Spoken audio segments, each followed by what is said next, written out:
talk if you let me talk. That's why more and more Lagosians are tuning in. 500,000 Lagosians. 720,000. 970,000. Over 1 million Lagosians, they know that if you give me your afternoon, I will give you hard facts. Well done, Sandra, on all you do, going beyond the headlines and focusing on the facts. I am Sandra Ezekwesili, and these are your hard facts. Hello, Lagos. Good afternoon. I am Sandra Ezekwesili, and these are your hard facts.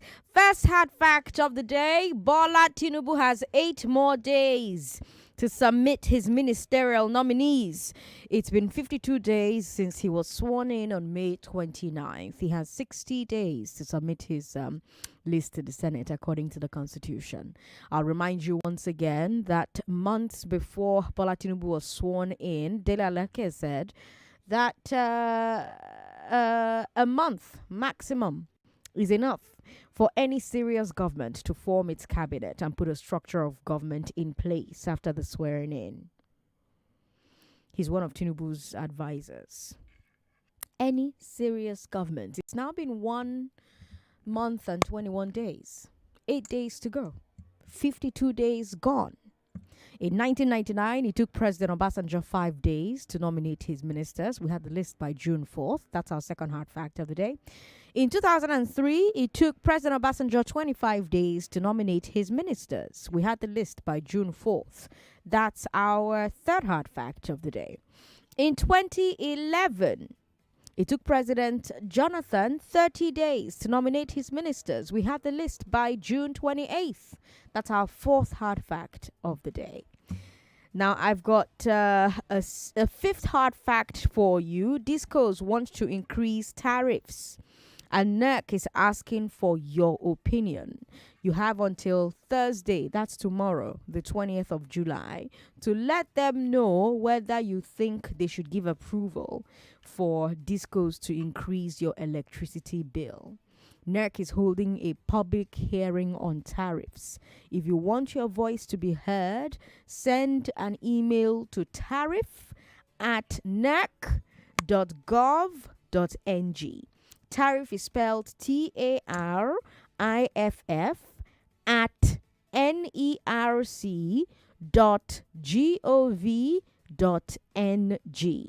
tariff@nerc.gov.ng. Email them before tomorrow. Tomorrow is the 20th of July, and share your opinion. Do you think that the Regulatory Commission should give approval to your disco to increase your electricity bill? 1 million Lagosians cannot be wrong. Thanks for tuning into today's show. I've got a great show for you. Starting with the big three. Let's talk about fuel prices going up again. Then let's talk about going back, Tinubu going back on his 8,000 naira per month plan for poor households. And then let's talk about Emefiele's lawyers accusing the SSS of contempt and the agency's shocking reply to that. On the glass ceiling today, we'll talk about what to expect when you're expecting. Our doctor will be answering all pregnancy-related questions on today's show. On Balogun and Broad, let's talk about the challenges of collecting VAT in the informal sector. I'll have a tax expert on the show with me. Expect news, business, and sports at the top of the hour every hour. After the news at 6, we'll bring you our export segment with Stanbic IBTC.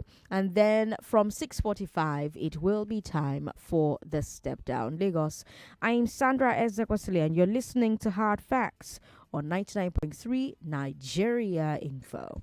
Let's bring you the big three.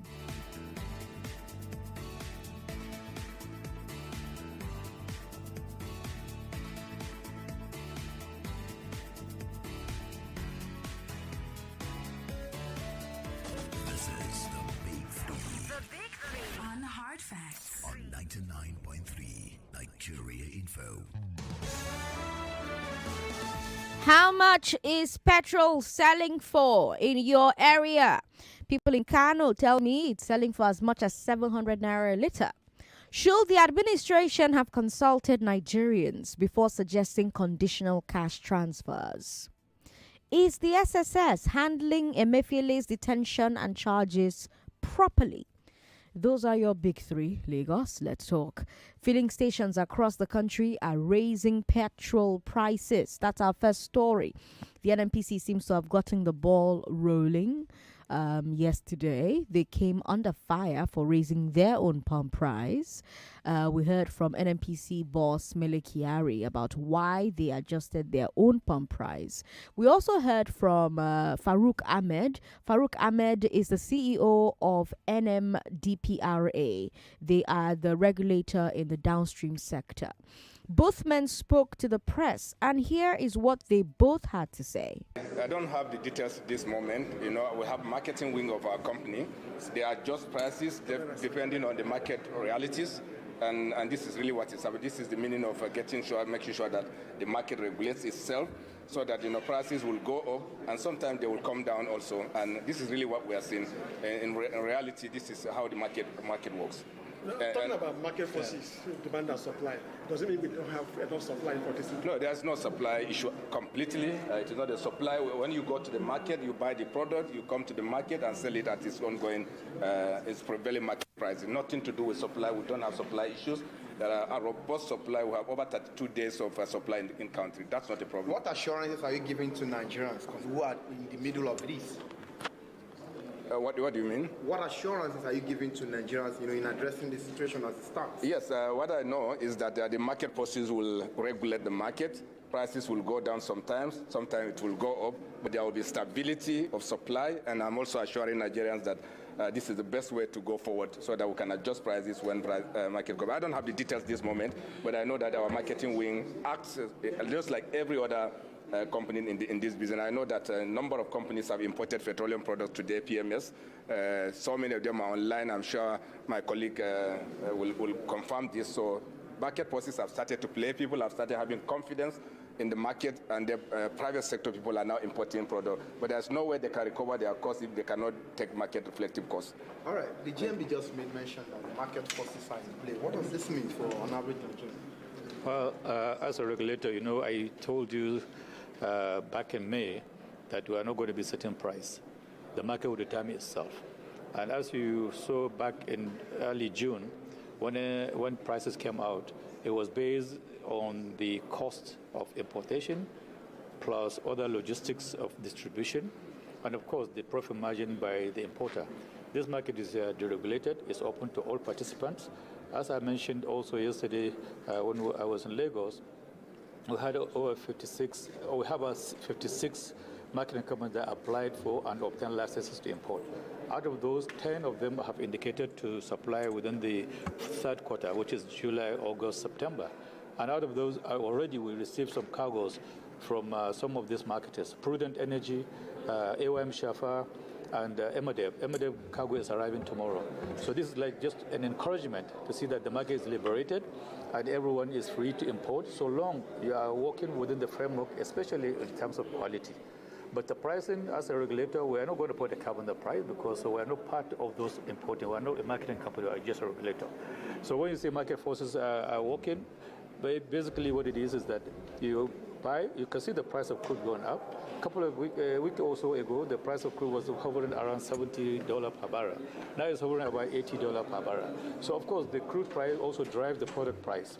Because the importers are importing, they are basing it on the cost of importation plus the freight, plus other cost elements in terms of local distribution. So in that sound bite, they talked about market forces. So the price of crude oil, Farouk Ahmed, who is the CEO of the downstream regulator, you heard Farouk Ahmed say that crude oil has gone up from mid-70s to 80s in dollar terms.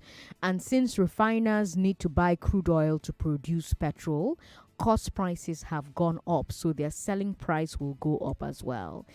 Importers now buy that petrol abroad, and they have to ship it into Nigeria. That's why we hear things like landing cost. That landing cost is basically how much it costs to buy petrol from the refiner and ship it to Nigeria.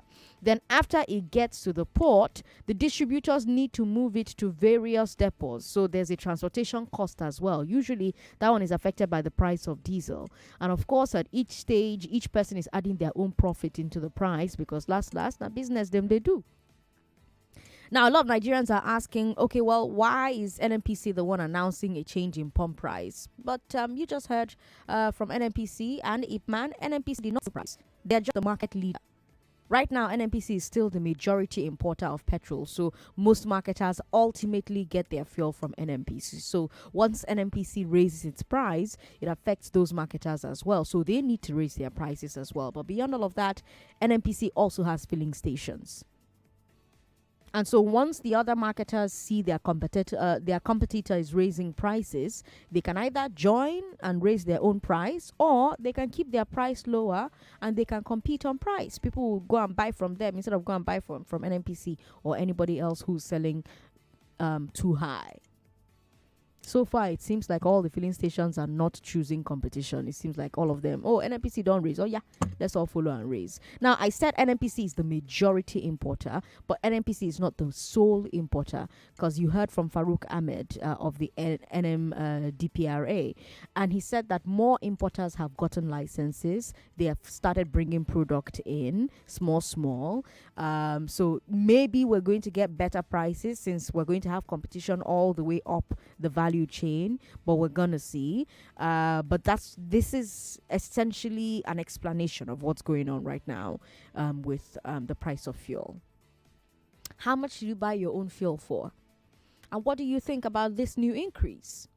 0700-993-993-993 01465-7190 0700-993-993 01465-7190. We've got WhatsApp as well. WhatsApp is 080-959-75805. How much is petrol selling for in your area?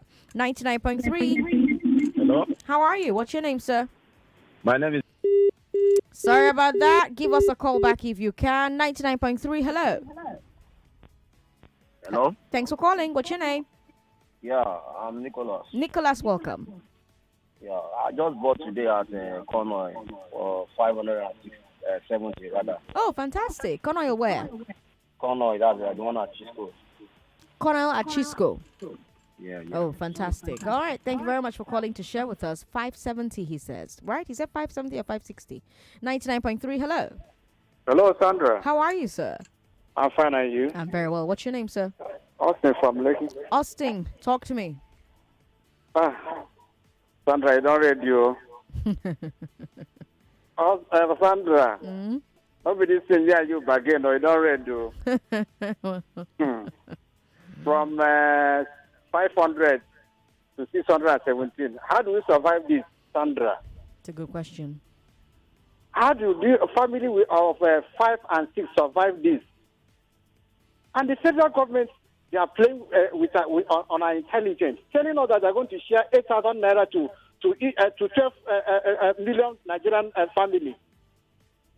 Where will 8,000 naira take a family of 5, even 3, even a family of 1? Sandra, my darling sister, just take a public transport from Ekwe to Semes or Semes to Oshodi, then come back again and calculate the total effect. Tell me, how much is it now? Tell me. From Amadesa to Oshodi is 1,500 naira, no deduction. My God. The person have not gotten to his destination though. Oh. You have not eaten. Oh. You have not sent money to your people in the village. Oh. You have not even paid for your house rent, not to talk of water and electricity bills. Oh. What is really wrong with African leaders, especially Nigerian leaders? Is it the change APC? Is it the new hope President Bola Mohammed Tinubu promised us? Why can't he sit down and harness how it will be better for you and I? Now they are budgeting 70 billion naira for the National Assembly, 35 billion naira for the judiciary. We know where he's heading to, and I pray that the judiciary should sit up and do the needful. All right. Thank you for calling, Austin. Malik is here. Hi, Malik. Sandra, if I tell you don't ready, they argue with me. You never read. You don't read. Malik, Sandra, welcome. you know one thing? I will not blame the government. Though. We are getting what we deserve and we are not complaining. The few of us they complain, we go small primary school. It's like they will not get sense. Okay. Sandra, NNPC say na market for determine price. Yes. Who get the crude? Maybe we get the crude. But no, we will refine them now. Wait now. If NNPC negotiate with people and say, okay, this crude don't go buy international price, buy them with naira, maybe with dollar, the price no go still drop. They no fit insist on that. They gas sell them with dollar. No be so they do. Sandra, you must buy with dollar. Sandra, I think the promise of say 4 buy go hand over, refinery go they work. They say Port Harcourt refinery go they produce and Kaduna refinery go they produce. That money they put inside, where the money go? It disappear.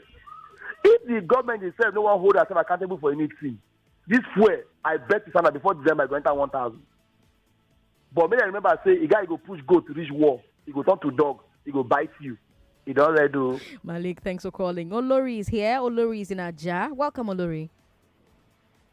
Hello, Olori. Hey, Sandra. Thank Hi. you. Good afternoon. Good afternoon. Yeah, can you hear me? Yes, I can. Welcome. Talk to me. Oh, okay. So I know a lot of people might not like my comments, but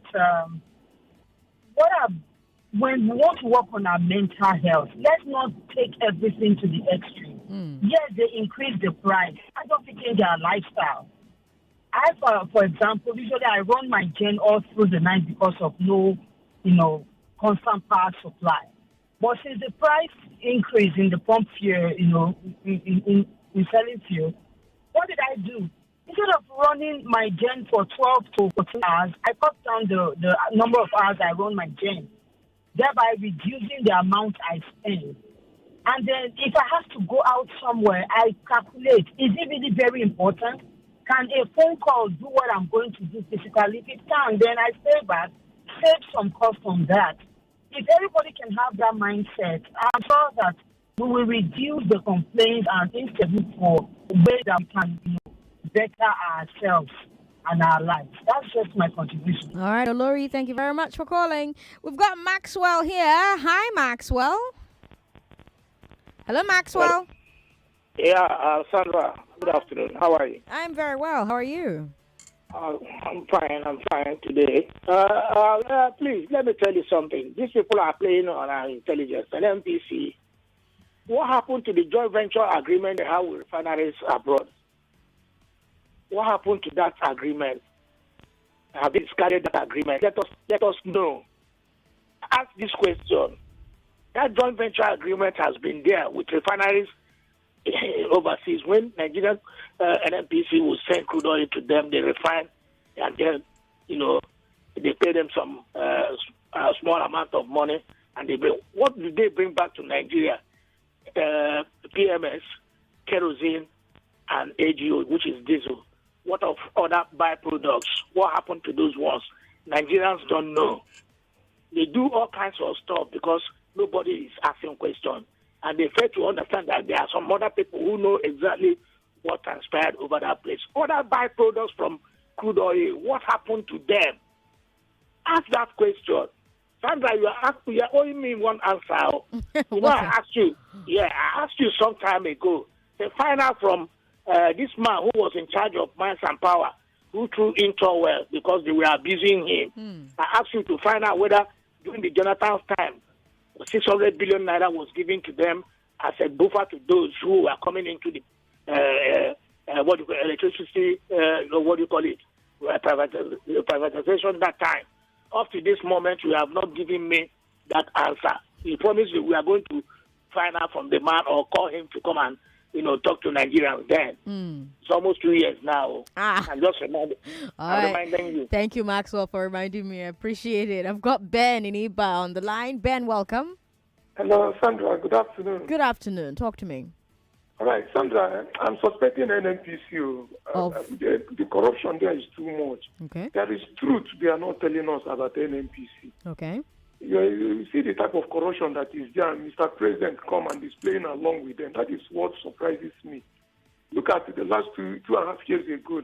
They gave them 1,005 $1.5 billion to repair the three refineries. So they say it will start work. Up to now, I have not started anything. And the NNPC is taking about 400 and something thousand barrels of crude oil outside this country to go, and they say they are doing swabbing. We don't see anything. And look at now, all these marketers now, NNPC is just carrying them along, playing the same game they have been playing. The marketers are just doesn't have independence. Because what is playing now, NNPC is still importing. They are still the major importer. Then how can we trust them? And this NNPC have been in spending trillions of naira, spending billions of dollars on them, and we don't have any result. And this government, instead of them to approve them, Oscar the NNPC, let us know what they're doing. What is the landing cost? All right, thank you very much for calling, Ben.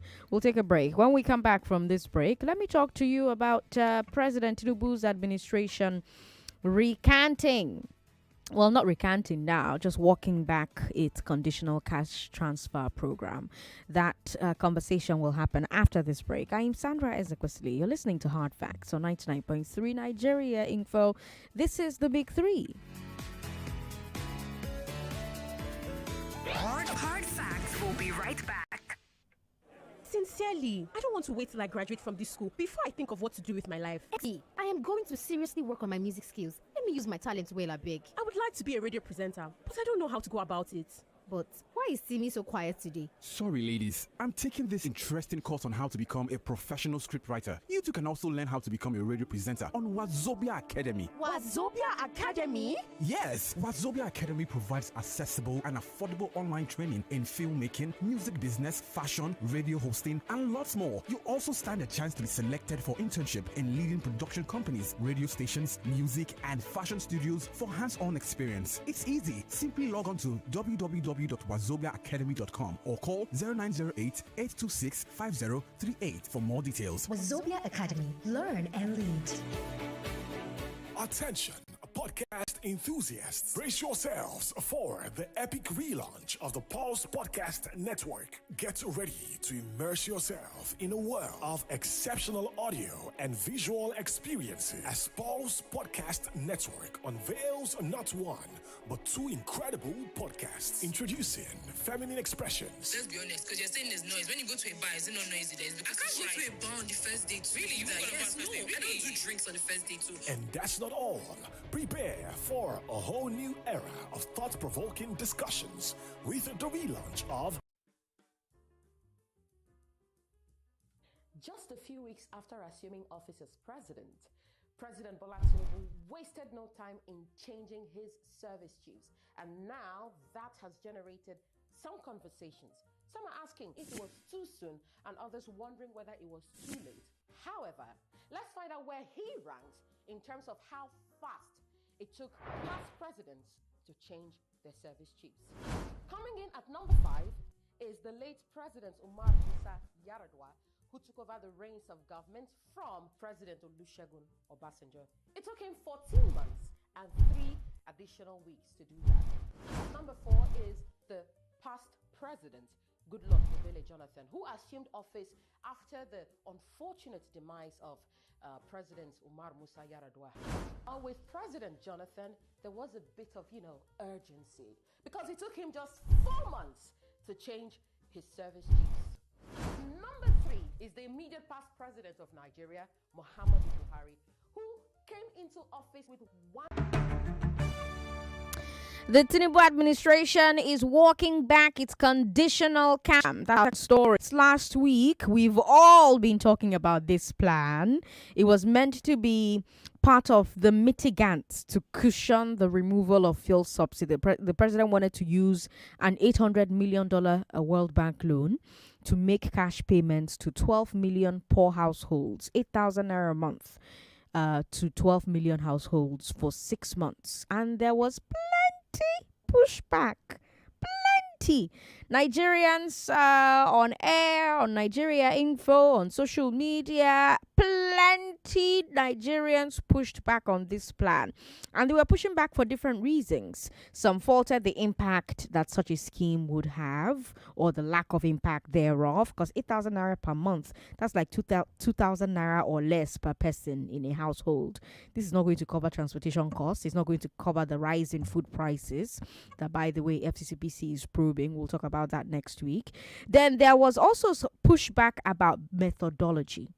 Right? Many Nigerians don't trust the current National Social Register. They feel that there hasn't been enough transparency about how those households were selected, about whether or not they actually receive what they're supposed to receive. And Tinubu is now taking a step back from his plan. His team says that they're taking the step back because of the pushback. Dela Alake said that the move was in deference to the views expressed by Nigerians against it. End quote. So I have some questions for you, Lagos. 1. Do you approve of Tinubu's responsiveness to the pushback from Nigerians? Pushback is essentially, we no go agree. What kind of thing is this? Criticism, right? Do you approve of Tinubu's responsiveness to the pushback from Nigerians? That's number 1. Number 2, should Tinubu have anticipated the pushback? I'm asking this, Lagos, because during the Buhari administration, Nigerians had these same problems with conditional cash transfers. So shouldn't the new administration have been able to predict that people will not like this idea?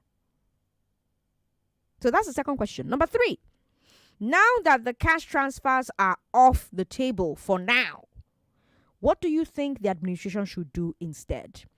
Because the Tinubu administration has proven what I say to you all the time, right? All these people will call me, Sandra, all this talk we're talking, are they listening? Are they hearing us? Now you've seen that they are. So, now that you know that they are, now that they've said, okay, this cash transfer, we'll not do it for now.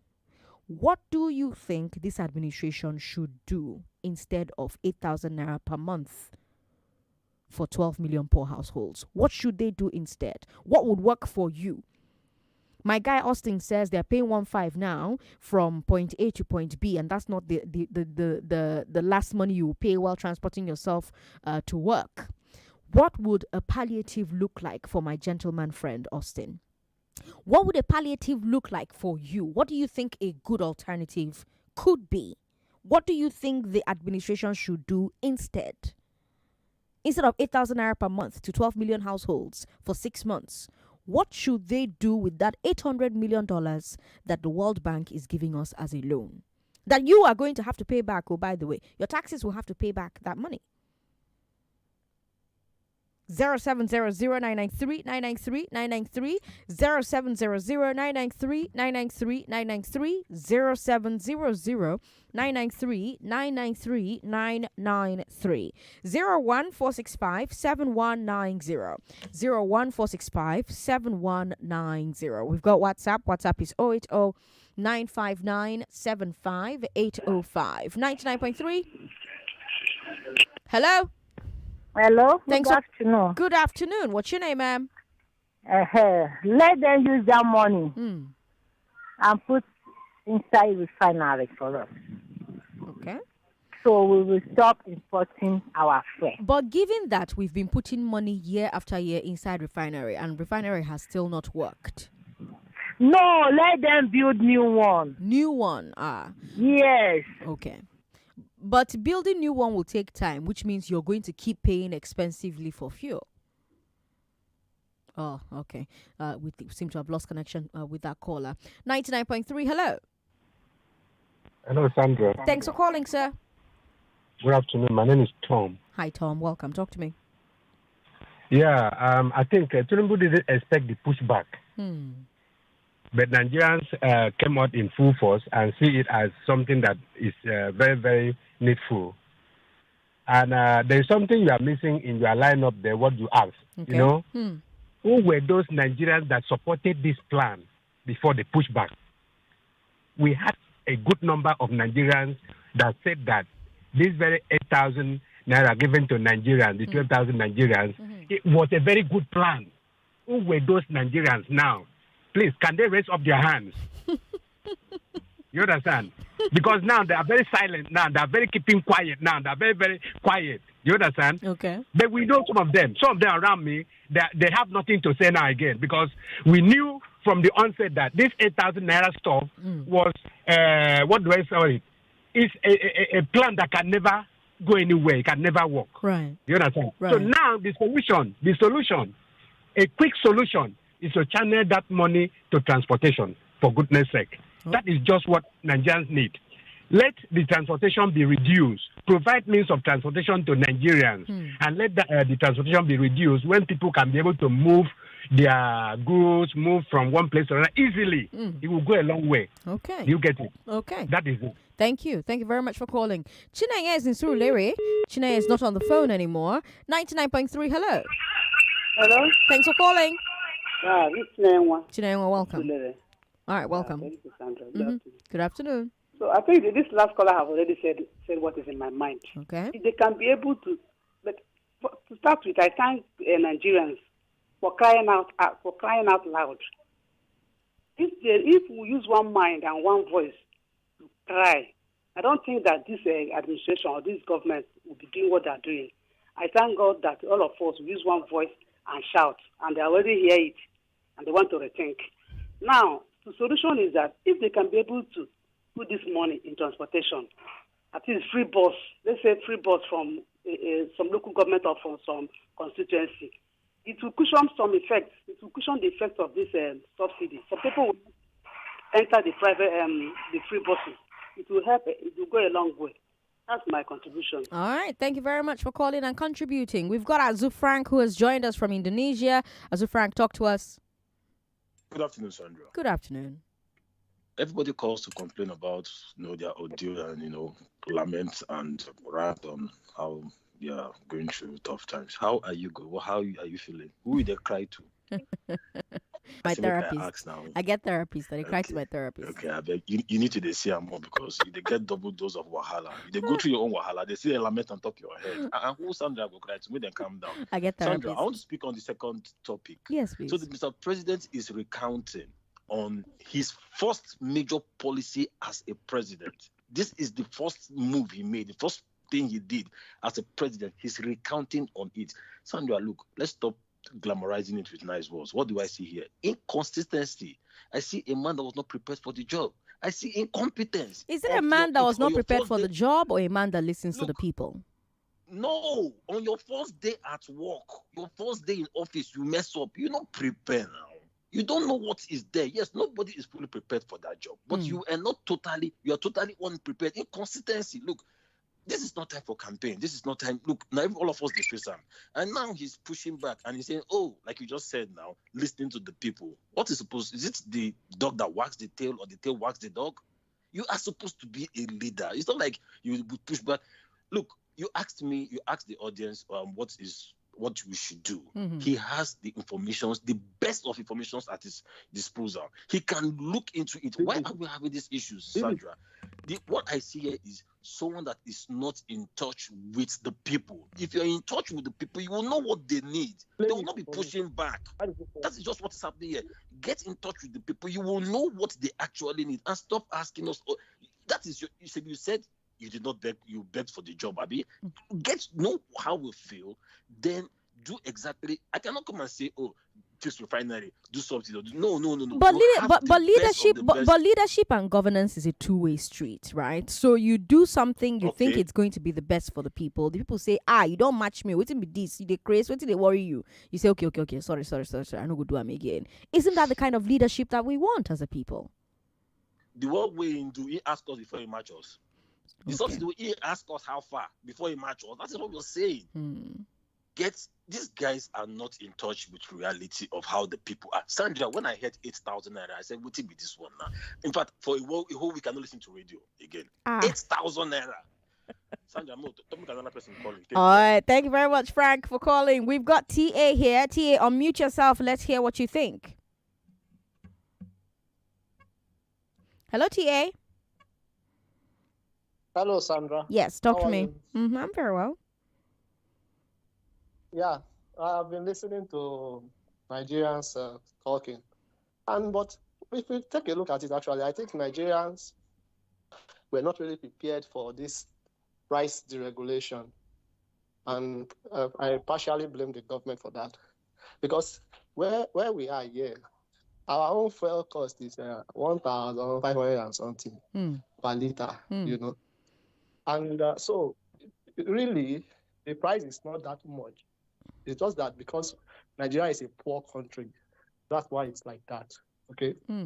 But again, the government has itself to blame, because you don't just make a policy or make news without allowing the people to be prepared for what is to come.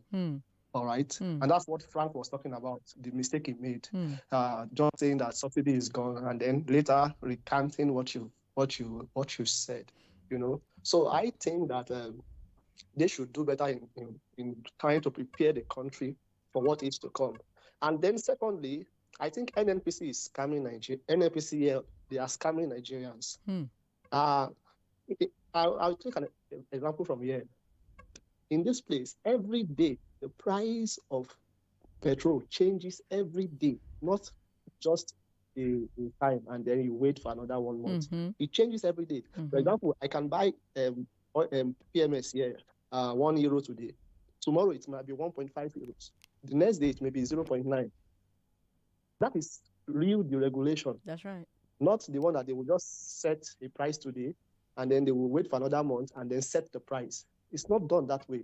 If you want to really deregulate the oil price, even in the forex market, if you are into forex, in the forex market, you see that oil prices are changing every day, and it is supposed to be reflecting as it is changing every day, not just 1 month or not just a period. That's why I say NNPCL is scamming Nigerians. They are really scamming Nigerians, and they need to check and look into that organization to see what they are really doing there. And otherwise, Nigerians are in for a big mess. And I want to advise all the Yoruba Rono people, they should go. Thank God they have Yoruba Rono card. And so they should just prepare. Like we said, Tinubu's government will favor me and my family. Taiwo, thank you very much for calling. TA from Finland. Lagos, let me bring you our final story. Then we can talk about all three stories, right? Human rights lawyers are suing the SSS for contempt of court over the detention of Godwin Emefiele. The suspended CBN governor has been behind bars for more than a month.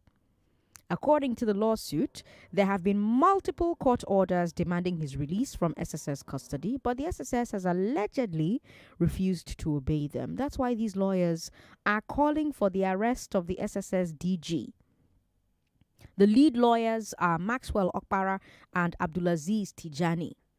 Okpara spoke to the press. He said, quote, "Is it not clear enough to Nigerians that the SSS is persecuting Emefiele if after holding him for 5 weeks, they can only file a ridiculous charge of possessing a pump-action gun?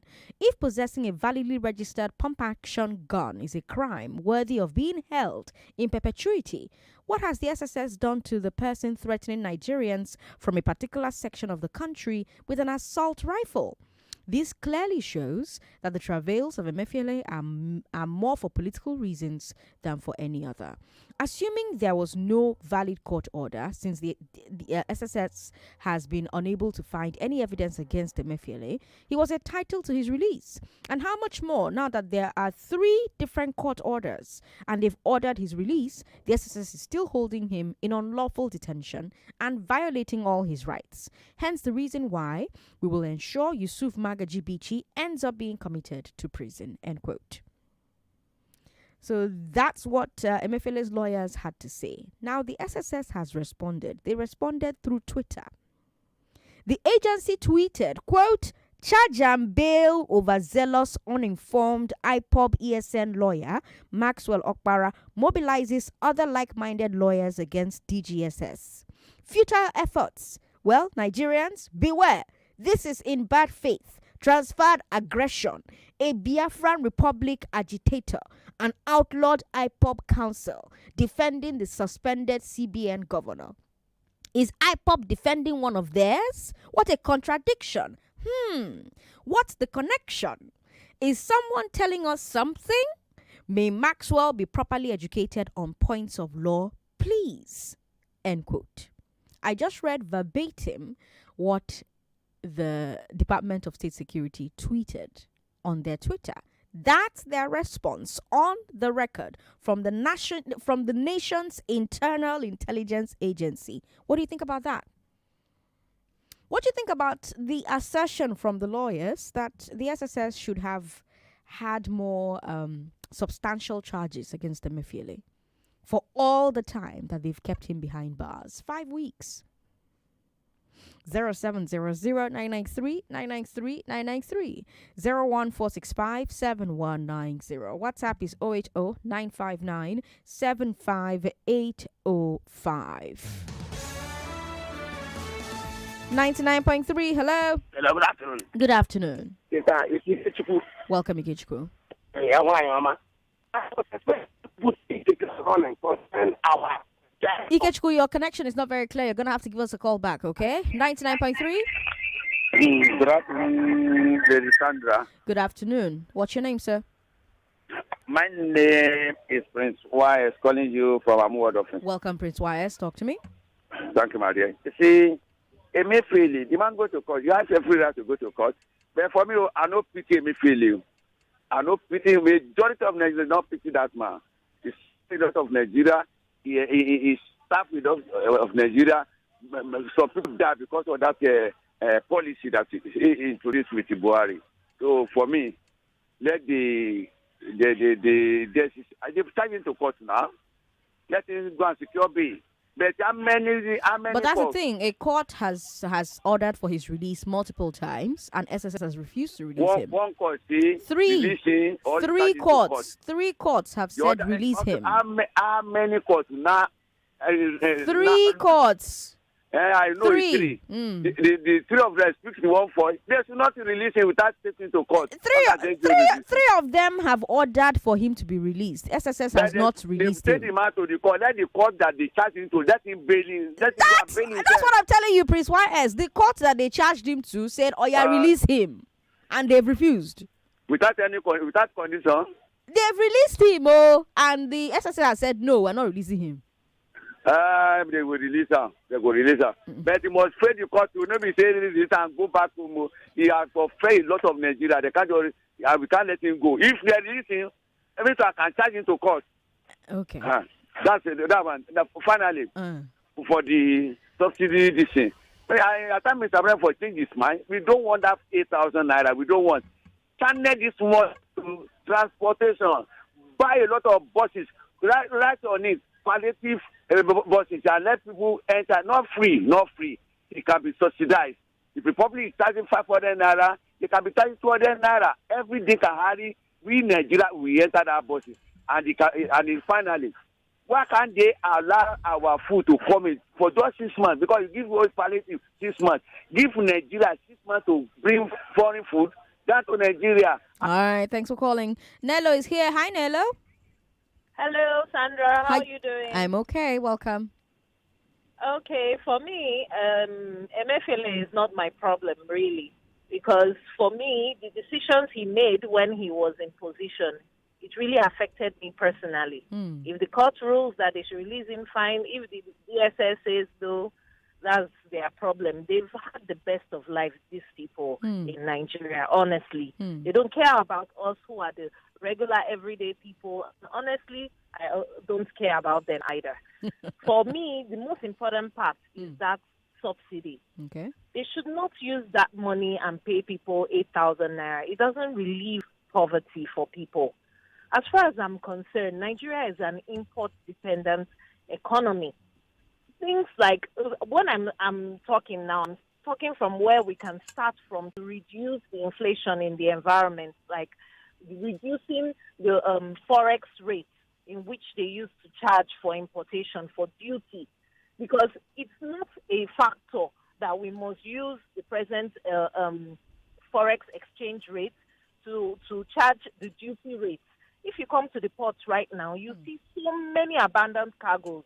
those who are able to even take out theirs, because it's so expensive, people can't afford to buy them. They should put in that money, just like the other caller said, into transportation, whereby it would be subsidized. Not just transportation for movement of human beings, but also for goods and services, for things like food from the farms to the marketplaces.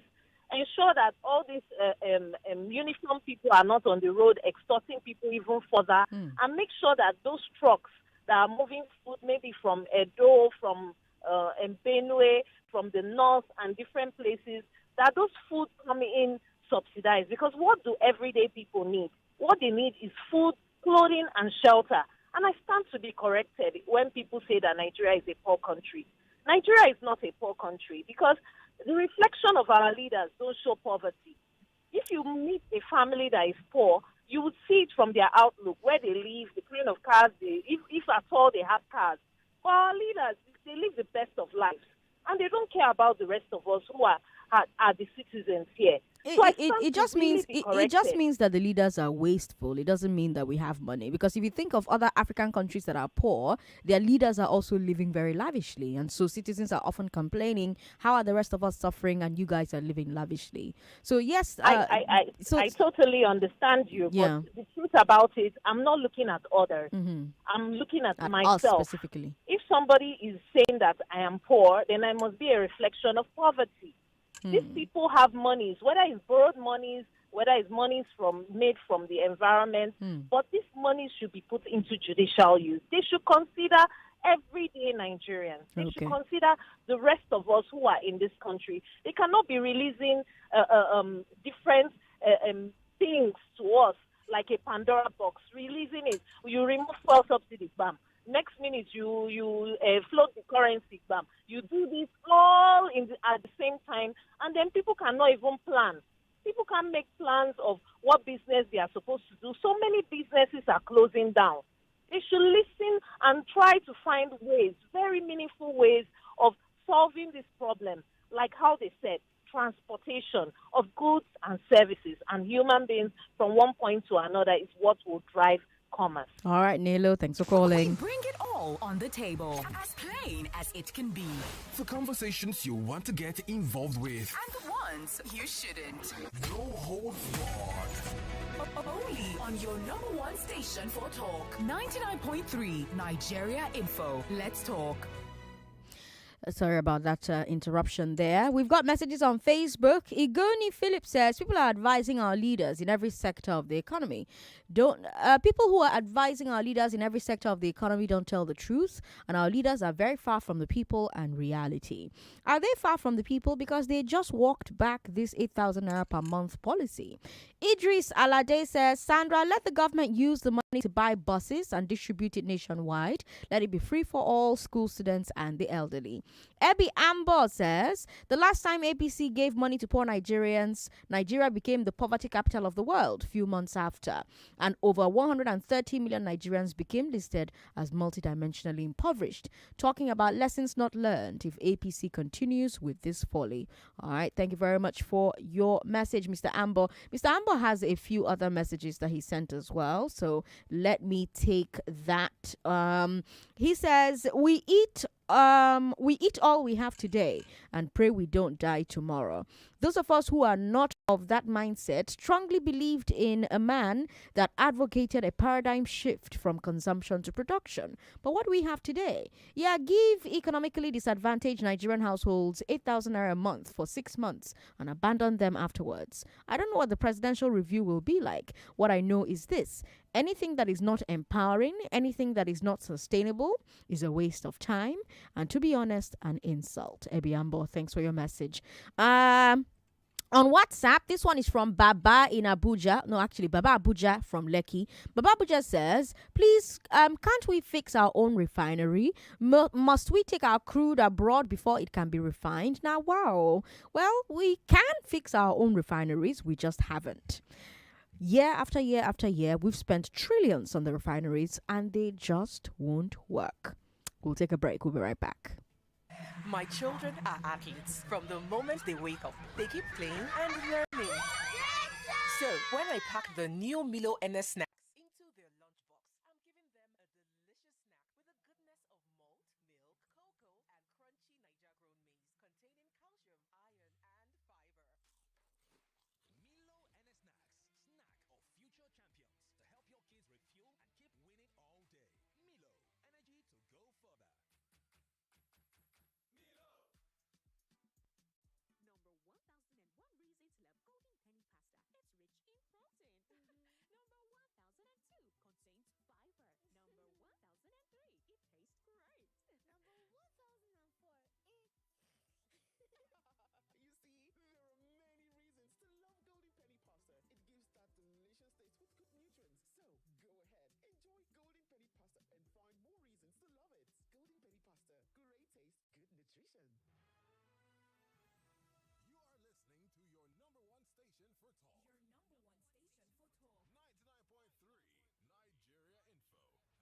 What should you expect when you're expecting? Pregnancy is often treated like this very mysterious, very cult-like event that happens. You know, women don't talk about it. These days, more and more women are talking about it. More and more women are talking about it these days. But it's not something that was quite common when we were growing up. You know, women were just pregnant 1 minute and then the next they've given birth and they say, oh, it was nice. It was peaceful. I loved it. I enjoyed it. But is that the truth? I have a doctor who will answer all the questions that you have as honestly as possible on the show today from 4 to 5. But for now, let me take your messages off of WhatsApp. We've got Father Boye on WhatsApp who says, Sandra, we've been scammed again, just as usual. Hope renewed is a hopeless hope. Pressure Tiwa. Oh, that's Boyega from Ikorodu with that message there. Okay. Ni in Lagos says, I've long concluded that the rulers of Nigeria know what to do to make Nigeria great, but they're just not interested for obvious, selfish and parochial reasons. Over 60 years, we cannot refine what we have. We prefer to import. No, but did you be this? Nigeria, probably the only OPEC member country importing refined fuel products like this for decades. Ni, thanks for your message. We've got this one here from Ifanyi. Ifanyi says, let that money be channeled for storage and transport for agriculture, power, and to pay up teachers and doctors, and for affordable housing. $800 million, while it's a lot of money, is not that much. So all these things people are listening. We've got this one here from Tony Tonero. Tony says, the government should channel that money to mechanized farming, also fix our refineries, or better still, build new ones. Again, Lagos, we've been trying to fix the refineries for as long as I've been alive. We've got Bassi who says, DSS don't release former CBN for 8 years. He should be in prison the same way so many Nigerians lost their ability to do anything because of his evil Naira policy. Bassi, thanks for your message. We've got Ben who says, let's not rejoice that this government is responsive with listening ears. The government is playing on the intelligence of Nigerians, pretending to be listening. He's just doing everything to appear responsive while the court case lingers. He wants to be accepted by the people, irrespective of how he was declared winner. You will know how responsive or listening the president is after the court cases. All right, Ben from Yaba, thanks for your message. Sir Ken says they should use that money to buy moi moi and share to all. Sharing 8,000 naira palliative is what you get from people who share money during elections. They lack strategic thinking. Dio in Canada says, we stop importing nonsense from everywhere. The benefits of subsidy removal will not be felt as our balance of trade is very poor, thus affecting our exchange rates. We have ships bringing containers to Nigeria and going back empty. For every container that comes to Canada, about 4 go back in the opposite direction. Who are the importers? We, the people. Daya from Canada, thank you for your message. That's all the time that we have on this conversation. But trust me, Lagos, this fuel story, it's a rolling story. So tomorrow we'll be back on it talking about it. But up next, between 4 and 5, what should you expect when you are expecting? We'll have that conversation with our guest doctor in the house, Dr. Chibuki. She's here and she'll be answering all the questions that you have, all the questions that I have as well. I'm Sandra Ezekwesili. You're listening to Hard Facts on 99.3 Nigeria Info. Don't go away. It's 4 o'clock. 4 o'clock.